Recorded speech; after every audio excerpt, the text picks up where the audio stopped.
Certa noite, o grande Napoleão Bonaparte, ele estava andando pelas ruas da França, quando ele viu um grupo de judeus, muitos judeus, nas calçadas, sentados no chão, chorando, se lamentando.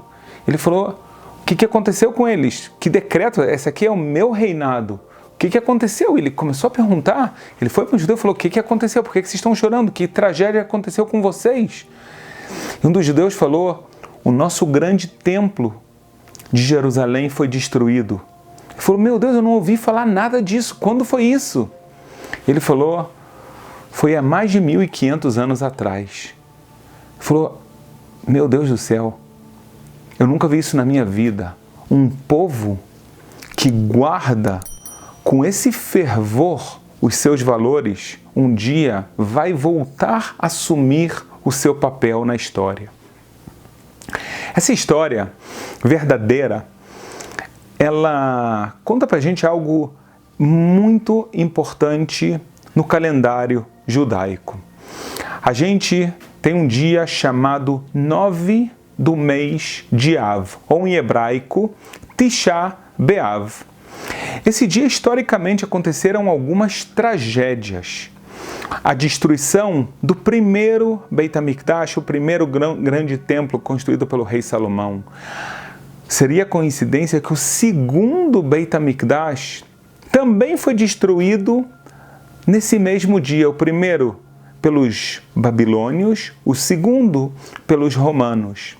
Também foi o dia que, muito antes disso, foi o pecado dos espiões, que falaram mal da terra sagrada de Israel, a terra que emana leite e mel.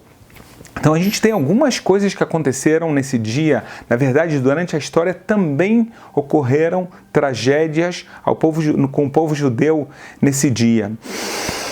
O que é isso? O que está acontecendo? Vamos tentar entender. E que história é essa realmente? Será que a gente agora vai ficar chorando pelo que aconteceu no passado? A verdade é que Tisha B'Av não é passado, é presente. Vamos tentar entender isso? O que significa o Beit HaMikdash? O que significa ter o grande templo em Jerusalém?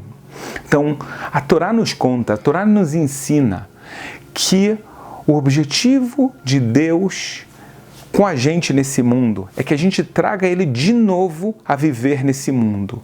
O que significa novamente?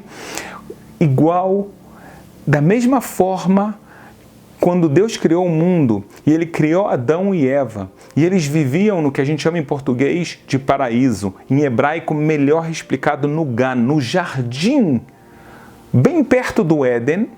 Naquele jardim, a presença de Deus estava revelada nesse mundo. Ou seja, não havia nenhuma dúvida da existência de Deus, mas muito mais. O mundo era perfeito. Não havia doenças, não havia deficiências, e se houvesse mais pessoas também não haveria pobrezas, nenhum tipo de sofrimento. Só que quando os seres humanos, e especificamente o povo judeu também, quando nós pecamos e fizemos coisas erradas uns com os outros, Deus falou: olha só, vocês podem decidir, vocês querem que eu esteja dentro de vocês ou não? Então, quando Adão pecou, o que aconteceu? Que ele foi expulso do jardim, ele foi expulso do paraíso. E ele entrou no que a Torá e a Kabbalah chamam de Olam Hazeh, este mundo. Olam vem da raiz Ne'elam.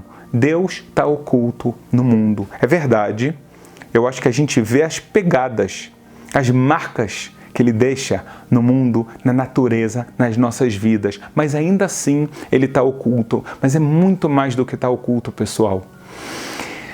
Vou falar uma ideia de Kabbalah muito importante. O tema é mais profundo do que estar oculto.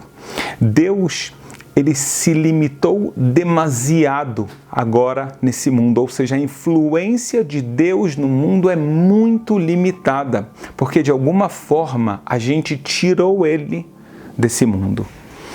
Isso tem a ver com o conceito que a gente já falou anteriormente, que a gente ainda vai ter que falar muito mais, explicar muito bem o conceito das Sfirot.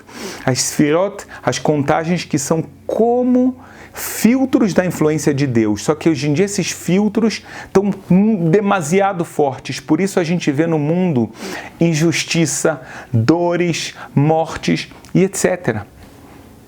Então o nosso objetivo como ser humano, e ainda mais é algo que está escrito muito forte na Torá, é fazer com que Deus esteja dentro desse mundo, vivendo no meio da gente. Isso era exatamente o que acontecia no grande templo de Jerusalém. Ou seja, a destruição do grande templo significa mais do que um prédio sagrado, uma grande sinagoga que foi destruída. Significa a diáspora, assim está escrito na Kabbalah, a diáspora de Deus.